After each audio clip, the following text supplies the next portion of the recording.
వార్తలో 7వ అధ్యాయం 20వ వచనంలో ఇలా ఉంటుంది.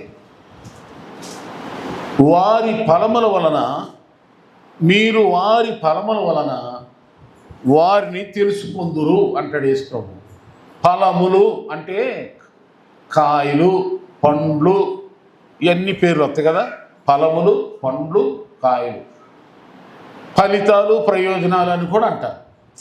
ఇప్పుడు మనం ఏదన్నా పని చేస్తున్నాం అనుకోండి, పని చేస్తున్నప్పుడు ఫలం ఉంది. ఏంటి ఫలము చెప్పండి? జీతమే మనకు ఫలం. ఇప్పుడు ఏదైనా పని చేస్తున్నా, ఎటైనా వెళ్ళినా, ఏదైనా మాట మాట్లాడినా, దేనికని ఏం ఫలం గురించి ఆలోచిస్తాం. ప్రయోజనం ఏంటి? ప్రయోజనం ఉందా లేదా? ఎస్, ఉండాలి. అది ఆ ఆశతోనే మనం ప్రతి మనిషి బ్రతుకుతాడు.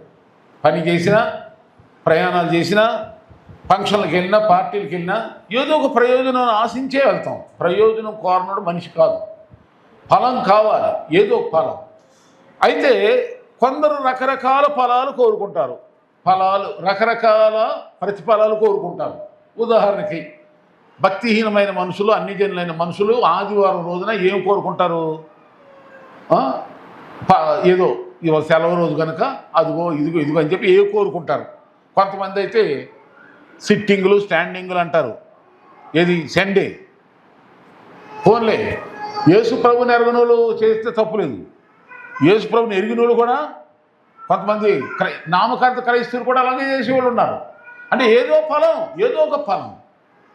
మరి వారి ఫలాలను బట్టి, అంటే వారి అలవాట్లను బట్టి, వారి క్రియలను బట్టి, వారి చేష్టలను బట్టి అంట వారు ఎలాంటి వాళ్ళో మీరు తెలుసుకోండి అంటున్నాడు యేసు ప్రభు. అర్థమైందండి? ఈ రోజున ఎవరైనా మనలో ఎవరైనా ఈ డ్యూటీలు సండే సెలవు లేపని సెలవు తీసుకుంటారు. చాలా మంది త్యాగం కలిగిన క్రైస్తవులు, స్వచ్ఛమైన క్రైస్తవులు అయితే ఆదివారం ₹1,00,00,000 ఇచ్చినా నేను రాను బాబు అని చెప్పేస్తారు అవతల.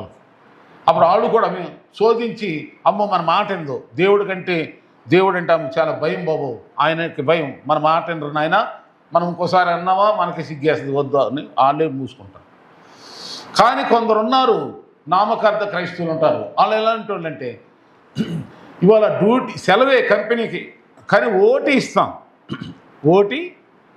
అప్పుడు ఏం చేస్తారు? చర్చి మానేస్తారు. ఇప్పుడు వారు ఏ ఫలము, అలా ప్రవర్తన బట్టి, వాళ్ళ క్రియను బట్టి మనకేమవుతుంది? వాళ్ళు దేవుని సన్నిధి కంటే దేన్ని ఎక్కువ ప్రేమిస్తున్నారు? డబ్బును ప్రేమిస్తున్నారు. అంటే వాళ్ళు ధనాశ, దురాశ, దేవుని కంటే ఎక్కువగా వాళ్ళు ఫలితాలు ఈ లోక సంబంధమైనట్లు ఫలిస్తున్నారు. అది ఏదో అన్న బలహీనత వచ్చింది, ఏదో రోగం మొత్తం పోతాయి, అది తెలుసు. అయితే ఇక్కడనండి ఫలాలు ఉండాలి, క్రియలు ఉండాలి. క్రియల ద్వారానే ఎవరు ఎలాంటి వాళ్ళు తెలిసిపోతామంట. మంచి క్రిస్టియన్ డ్రెస్అప్ అయ్యి, ఒక భక్తుడుగా ఉండి అంగీలు, లుంగీలు, తెల్ల డ్రెస్సులు వేసుకుని చాలా భక్తిగా ఉన్నామనంటే అది మనుషులు మరిపించి వచ్చాం. కానీ దేవుని దగ్గర మాత్రం దేవుడు చూసే మన క్రియలు, ఫలాలు. చూడండి, తుమ్మ చెట్టు దగ్గరికి వెళ్ళి మామిడికాయలు ఉన్నాయా అని ఎదుగుతారు ఎవరన్నా? తుమ్మ చెట్టు దగ్గర ఏముంటాయి? తుమ్మకాయలు ఉంటాయి. మామిడికాయ దగ్గరికి వెళ్ళి పుచ్చకాయలు ఎదుగుతారా? వాటర్ మెలన్ అంటారు. అది కేకే. ఇదేంటో ఆ చెట్టు ఏమంటుంది? నీకే పిచ్చి పట్టిందా? ఇదే చెట్టు అంటుంది, అసలు నన్ను చూడు అంటుంది. మామిడికాయ చెట్టు ఇదే. అలాగే పువ్వులు కూడా రకరకాలుగా ఫ్లవర్స్ ఉంటాయి. మల్లె పువ్వుల చెట్టు దగ్గరికి వెళ్ళి గులాబీ పువ్వు కావాలంటే ఇస్తుంది అది. అలాగే క్రైస్తవుడు అయ్యండి, క్రైస్తవ చేష్టలు చేయకుండా లోక చేష్ట చేత నీ క్రైస్తవుడు వేసుకున్నాను చెప్పుకోవటం సిగ్గుగా ఉండాలి. క్రియలు లేవు, ఫలాలు లేవు. నేను దేవుని తప్ప నేను ఎక్కువ ఎవరిని ప్రేమించున్నా? రుజువేంటి? క్రియ చూపి. దేవుడే నా సర్వం, దేవుడే నా ఆధారం, దేవుడే నా ప్రాణం, దేవుడే అంటారు. కానీ క్రియల ద్వారా చాలు. క్రియలు చూపించాలి. ఫలాలు అంటే అదే ఫలం. అది అంటే ఏ చెట్టు ఆ చెట్టు ఫలాలు ఎత్తేస్తుందో క్రైస్తవుడు కూడా దైవిక ఫలాలు కలిగి ఉండాలి. ఏం ఫలాలు కలిగి ఉండాలో 5 మాటలు చెప్పేస్తేనే ముగిస్తున్నా. చూడండి, హెబ్రీలకు రాసిన పత్రికలో ఏముంటుందంటే 11:6లో 11వ అధ్యాయం 6వ వచనం ఉంటుందండి. అది ఏమందంటే దేవుని యొద్దకు వచ్చేవాడు దేవుడు ఉన్నాడనియు తన్ను వెదుకు వారికి ఫలము దయచేవాడనియు నమ్మవలెను కదా. అంటే అర్థం ఏంటంటే దేవుని దగ్గరకు వెళ్ళేటువంటి అనుభవం. అంటే మందిరానికి వచ్చారు, మీరందరూ చర్చికి వచ్చారు, సహవాసానికి వచ్చారు. ఇదేం ఫలమయ్యా అంటే, ఇదేం ఫలం అంటే దేవుని దగ్గరకు వెళ్ళుచున్నామని, దేవుని బిడ్డ కనుక దేవుని దగ్గరికి వెళ్ళావు, మందిరానికి వచ్చావు, చర్చికి వచ్చావు, సహవాసంలో ఉన్నావు. ఇది నీ క్రియ, ఇది నీ అలవాటు, ఇది నీ ఫలం. నిన్ను చూసిన వాళ్ళందరూ వాళ్ళ ఆదివారం కాబట్టి ఫలానా బ్రదరు డ్యూటీకి రాడు, మనం ఏ పని చెప్పినా ఎక్కడికి రారు, వాళ్ళ ప్రార్థనే ప్రార్థనే ప్రార్థన లేకుండా వాళ్ళు ఎటు వెళ్ళరు, వాళ్ళ ప్రార్థన రోజు ప్రేయర్ డే, సండే, చర్చి రోజు అని చెప్పుకోవాలి. అది ఒక ఫలం. నువ్వు క్రిస్టియన్, ఒక క్రైస్తవుడుగా, దేవుని కుమారుడుగా, కుమార్తెగా నీలో లోకములో ఒక మామిడి చెట్టుకి మామిడికాయలు ఎలా కనబడతాయో, సొర చెట్టుకి సొరకాయలు ఎలా కనబడతాయో, ఒక క్రిస్టియన్గా నిన్ను చూసిన వాళ్ళందరికీ నీలో ఇదిగో ఈ ఫలం కనబడాలి. ఏ ఫలం? ఇవాళ మందిరానికి వెళ్తారు, ఇవాళ ఆదివారం అని ఫలం. ఇవి క్రిస్టియన్ ఫలాలు, క్రియలు, అలవాట్లు, నీ చేష్టలు చూసి ఇది క్రిస్టియన్. అది ఒక ఫలం అండి. రెండవదిగా చూస్తే చూడండి, హింసలు, నిందలు అనే ఫలాలు మనం కాయాలంట, మనలో కనబడాలంట. హింసలు చెప్పండి, నిందలు మనం భరించాలి. ఎలాగా చూడండి, మత్తయి సువార్త 5:10 వచనం నుండి ఉంటుంది. నీతి నిమిత్తం హింసించబడుచున్న వారు ధన్యులు. నీతి నిమిత్తం అంటే, నీతి అంటే దేవుని నీతి, వాక్యం అనే దేవుని మాటని, ఆ మాటకు కట్టుబడటమే నీతి. మీ మీద అబద్ధముగా జనులు మిమ్మల్ని నిందించి హింసించి మీ మీద అబద్ధంగా చెడ్డ మాటలలో పలుకుదురు, మీరు ధన్యులు. సంతోషించి ఆనందించి గంతులు వేయండి. ఈ దేవుని కోసం నిందలైనా, హింసలైనా, అబద్ధముగా ఇంతమంది ఎన్నన్నా భరిస్తున్నామా?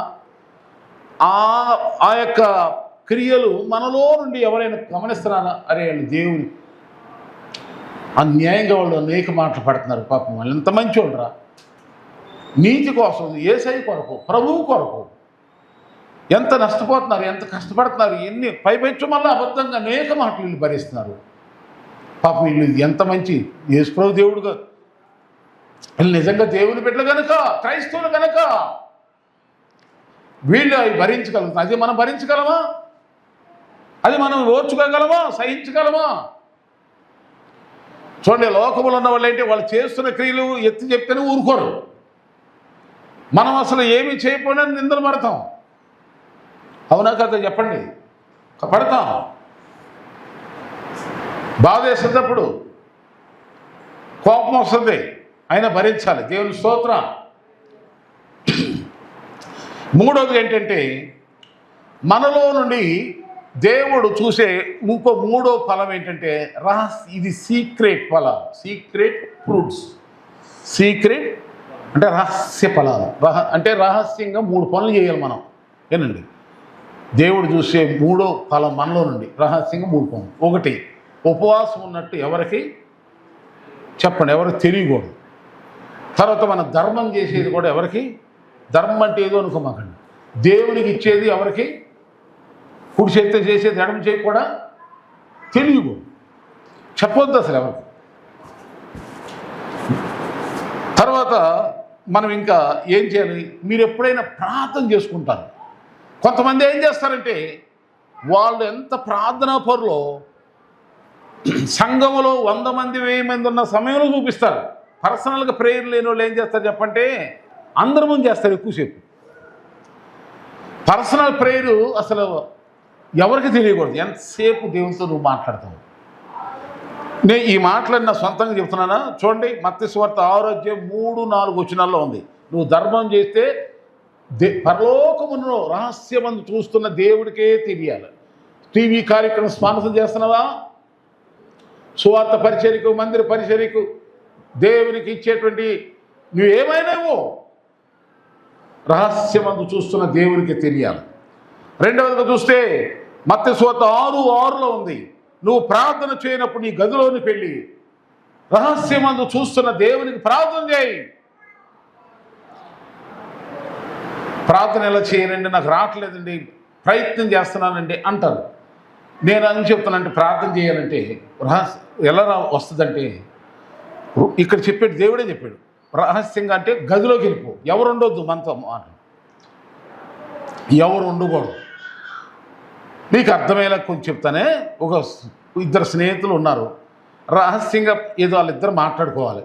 మూడో వ్యక్తి ఉంటే కుదురుద్దా? మూడో వ్యక్తితో ఉంటే కుదురుద్దా? కుదరదు. రహస్యమైనటువంటి విధంగా మాట్లాడుకుంటారు. ఇక అంతకంటే లోతులకు వెళ్ళట్లా. ఇద్దరు మాట్లాడుకోవాలి, ఇద్దరి మధ్యలో రహస్యం ఉంది. ఆ సీక్రెట్ని ఏం చేస్తారు చెప్పండి? సీక్రెట్ అంటే అర్థం ఏంటి? రహస్యం. అది మూడో వ్యక్తి తెలిస్తే అది రహస్యం కాదు. అది అంటే ప్రార్థన కూడా ఎలా ఉండాలి చెప్పండి? రహస్యమందున్న దేవుడు విని నీకు ప్రార్థన జవాబు ఇవ్వాలంటే నువ్వు రహస్యంగా ప్రార్థన. మూడో ఫలం ఏంటంటే ఉపవాసం. మత్తయి సువార్త 6:17-18 ఉంది. అది ఈ 3 సీక్రెట్ ఫ్రూట్స్ అనగా రహస్యంగా చేసే ఈ 3 ఫలాలు నీలో నుండి కనబడాలి. ఎవరికి తెలియకూడదు నేను ఉపవాసం ఉన్నాను. ఇప్పుడు ఉపవాసం ఉన్నప్పుడు డ్యూటీకి వెళ్ళకూడదు. ఉపవాసం ఉన్నప్పుడు పని చేయకూడదు, పనికి వెళ్ళకూడదు, బయటికి వెళ్ళకూడదు. అసలు వెళ్ళామంటే ఏమవుతాం? మా మధ్యాహ్నం తినట్లేదు, 40 రోజులు ప్రార్థన జరిగింది కదా, అందుకని మనం ఏమని చెప్పాము దానికి? పాక్షిక ఫాస్టింగ్ అంటే పాక్షిక ఉపవాసం అంటే అర్థం ఏంటంటే పగలంతా తిను, డ్యూటీకి వెళ్తున్నావు కనుక నైట్కి మాత్రం ఉపవాసం ఉంది, నైట్ ప్రార్థన టైం. అప్పుడు ఎవరు నిన్ను అనరు తిన్నావా లేదని. నువ్వు పగలంతా మనం ఏమి తినకుండా ఉన్నావు, నలుగురిలో బయటపడకూడదు, తెలియకూడదు. అందుకని ఉపవాసం ఉన్నప్పుడు అసలు సామాన్యంగా డ్యూటీకి వెళ్ళరు, ఉపవాసాలు ఉన్నప్పుడు కానీ వెళ్ళాలి. అది 20 రోజులు 3 రోజులు 4 రోజులు మానితే డ్యూటీ ఊరుకోరు కనుక డ్యూటీకి వెళ్ళాలి. అందుకని డ్యూటీకి వెళ్ళినప్పుడు భోంచేయి, ఇంటికాడ ఉన్నప్పుడు మానేసి. అది రహస్య ఫాస్టింగ్. ఏమండి ఇక 4వది ఏంటంటే, ఇప్పుడు చూడండి, మనలో నుండి విశ్వాసులారా క్రైస్తవ వినండి, 4వ ఫలం నీలో 4వ ఫలం 4వ క్రియ దేవుడు చూసే ఆయన ఆశించే ఫలం ఏంటంటే, చదవండి ఈ మాట మీరు అందరూ చదవండి. మత్తయి సువార్త 10:41-42 అదేంటంటే, ప్రవక్తను చేర్చుకున్నవాడు ప్రవక్త ఫలమును చెప్పండి, ప్రవక్త ఫలమును పొందుకుంటాడంట. ఇదిగో ఇతను నా శిష్యుడు, దేవుని శిష్యుడు, ఇదిగో ప్రభు శిష్యుడు, ప్రభు ఏర్పడితే సేవకుడు. సన్నీళ్ళు నీళ్ళు ఇచ్చిన దాని ఫలం ఉంటుంది. అంటే అర్థం ఏంటంటే నీళ్ళు ఇచ్చిన ఫలం ఉందంటే నీళ్ళకే పరిచయం ఉంటే నీళ్ళ కంటే ఇంకెక్కువేదో ఉన్నో పదార్థాలు పెట్టినా ఇంకేం చేసినా కానీ ఫలం ఉంటుంది. అందుకని ఎబ్రీలకు రాసిన పత్రిక 13:7 ఏముంటుందంటే, ఎబ్రీలకు రాసిన పత్రిక 13:7 మీకు దేవుని యొక్క వాక్యం బోధించి మీ పైన నాయకులు ఉన్నవారు వారిని జ్ఞాపం చేసుకొని వారి ప్రవర్తన ఫలమును శ్రద్ధగా తలంచుకుని వారి విశ్వాసాన్ని ఉంచండి. అంటే అర్థం ఏంటి? ఇప్పుడు మన సామిల్పేట పాస్టర్ నా గురించి మీరు ఆలోచించాలంట. అసలు ఏంటి ఈయన భజన, అసలు ఈ భారం ఏంటి, ఈయన బాధ ఏంటి? ఏమా ఆలోచిస్తారు ఎప్పుడన్నా? అసలు ఏంటి అసలు ఈయన ఏ విధంగా ఉంటున్నాడు, అసలు ఈయన ఆలోచన ఎట్లా ఉంది, ఈయన వేదన ఏంటి, ఈయన కోరిక ఏంటి, ఈయన అవసరం ఏంటి, అసలు మనసు ఏంటి తెలుసుకొని నా మనసు ఎలాంటిదో, నా విధానం, నా ప్రవర్తన అంటే ఏ విధంగా మూమెంట్ అవుతుంది, దేనికి పరుగులు ఎత్తున్నాను, దేనికాడ కూర్చుంటాను, దేనికాడ అసలు మాట్లాడుతాను, ఇవన్నీ తలుచుకుని నా విశ్వాసాన్ని మీరు అనుసరించాలి. అది ఫలం. ఆమేన్. అది ఒక ఫలం. కనుక దైవజనుడు ప్రవక్త ఫలాలు మీరు పొందాలి అంటే ప్రవక్తను చేర్చుకునే ఫలం. ప్రవక్తకు మీరు చేసేటువంటి ఆతిథ్యమే కానీ ప్రవక్తను పోలి అనుసరించి ప్రవక్త మనసు ఎరిగి ప్రవక్తతో సేవకుడు వెంట పోవాలి. చూడండి, సేవకుడు ద్వారా వెళితేనే మనకు ఆశనం. చూడండి, ఒక ఉదాహరణ చెప్తాను. మోషే ఇశ్రాయేలీలందరినీ ఐగుప్తుకి నుండి విడిపిస్తున్నాడు కదా, వాళ్ళందరూ ఎవరు వెనకాల ఉన్నారు? కొన్ని లక్షల మంది ప్రవక్త అయిన మోషే వెనకాల నడిచారు. అందుకని సముద్రాలు పాయనైనాయి. గారికి పెడతాం కాదు, మీరు దేవునికి పెడుతున్నారు, దేవుని చేర్చుకుంటున్నారు. ఆయన వచ్చి అడుగు పెడితే చాలు, ఆయన వచ్చి గద్దిస్తే చాలు, మీకు తెలియకుండా సకల దోషాలు, కీడులు, ప్రతి విధమైన అపవిత్రాత్మ, దురాత్మలను పారిపోతాయి. మీకు తెలీదా? మీరు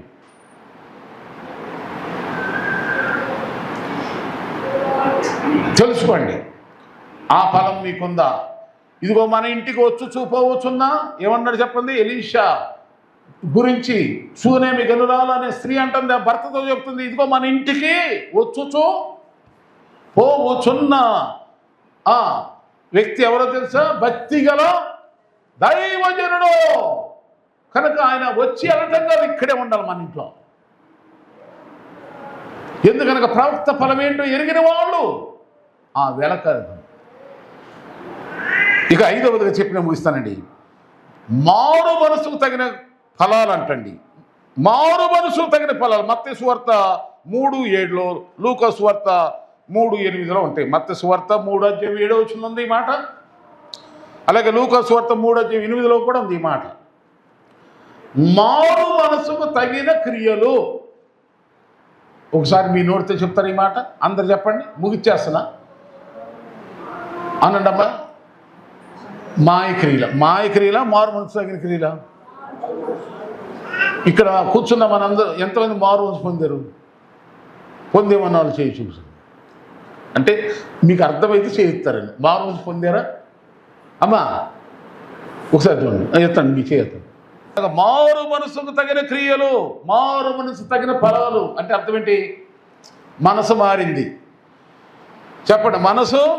ఇప్పుడు మారు మనసు అంటే ఏంటి చెప్పండి? ఒకప్పుడు నాకు సినిమా అలవాటు ఉంది, కానీ ఇప్పుడు ఆదివారం వస్తే నేను ఏం చేస్తాను చెప్పండి? ఎప్పుడు ఆదివారమా, ఎప్పుడు ప్రార్థన, ఎప్పుడు బైబిలా, ఎప్పుడు దేవుడా, ఎప్పుడు స్తోత్రమా, ఎప్పుడు దైవికమా అని ఈ దేవునికి వచ్చి ఇది మార్పు చెందటం. మారు మనసు ఏనండి, మారు మనసు తగిన క్రియలంటే ఇవి అంతే. దేవుని స్తోత్రం. మారు మనసు తగిన క్రియలు. ఇటువరకు బూతు తిట్టాం, మారు మనసు లేనప్పుడు తిట్టలేము. ఇదివరకు ఎవరైనా అనవసల చూస్తే చాలు, ఏంట్రా చూస్తున్నావు అంటే ఇల్లు మొహమగలు పెట్టాడు. ఇప్పుడు చూస్తాం కాదు, పక్కంట ఉమ్మేసుకెళ్ళినా మనం ఏమన్నా మారు మనసు పొందాం. దేవుని స్తోత్రం. ఆమేన్. తగ్గించుకుంటున్నాం, ఓర్చుకుంటున్నాం, సహిస్తున్నాం, దీనత్వంతో విరిగి నిలిగినంతో ప్రార్థన చేసుకుంటున్నాం. ఇదంతా మారు మనసు తగిన క్రియలు. లోకం వైపు చోట్ల, లోకాసుల వైపు చోట్ల, ధనము వైపు చోట్ల దేవుని వైపే చూస్తున్నాం. హెచ్చించిన తగ్గించిన ఆ ప్రభువే. ఆయన ఏమన్నా దీవించాలని ఆయన మీద ఆశ పెట్టుకుని ఆయన వైపే చూస్తూ ఆయన కొరకు జీవిస్తున్నాం. ఇది మారు మనసు. నేను చెప్పిన 5 మాటలు ఒక్కసారి గుర్తు చేస్తాను. అసలు దేవుడు మనల్ని ఎన్నుకున్నది ఎందుకంటే ఫలించటాకండి. టైం లేదని ముగిస్తున్నాను. ఏదో ఒక ఫలాలు ప్రయోజనకరంగా ఉంటాయి కానండి, ఒట్టిగా ఉండకూడదు. ఆదాము వాళ్ళని చేసినప్పుడు దేవుడు ఏమన్నాడు? మీరు ఫలించి చెప్పండి. మొదట నరుడు ఏమన్నాడు?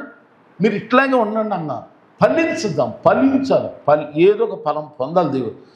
ఈ దేవుడిలో నువ్వు బహుగా ఫలిస్తే ఈ ఫలాలను బట్టి దేవుడు ఏం చేస్తాడంటే నిన్ను ఇహమందు పరమందు నూరంతల ఇహమందు ఇస్తాడు. ఈ ఫలాలు నువ్వు పుష్పిస్తే, ఈ ఫలాలు నువ్వు కాయాలి. ఏం ఫలము? మందిరానికి వెళ్ళే ఫలం. మీకు అర్థమయ్యే భాషలో చెప్తున్నా, దేవుని దగ్గరికి వెళ్ళే ఫలం.